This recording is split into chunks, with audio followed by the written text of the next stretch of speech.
Chhattisgarh high court के division bench ह अपन महत्वपूर्ण फैसला में प्रदेश के इंजीनियरिंग और मेडिकल कॉलेज मन में 58% आरक्षण ला असंवैधानिक करार देहे है।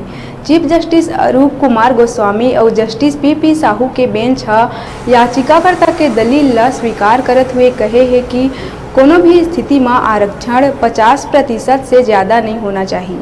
हाईकोर्ट में राज्य शासन के साल 2012 में बनाए गए आरक्षण नियम ला चुनौती देवत हुए अलग अलग 21 याचिका दायर करे गए रहिस, जेमा कोर्ट हा करीब 2 महीना पहली फैसला सुरक्षित रखे रहिस।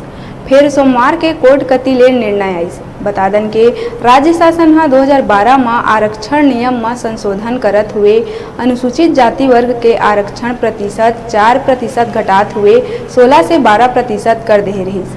उन्हें अनुसूचित जनजाति के आरक्षण 20 से बढ़ात हुए 32% कर दे रहिस। एक संग अन्य पिछड़ा वर्ग के आरक्षण ला 14% यथावत रखे रहिस।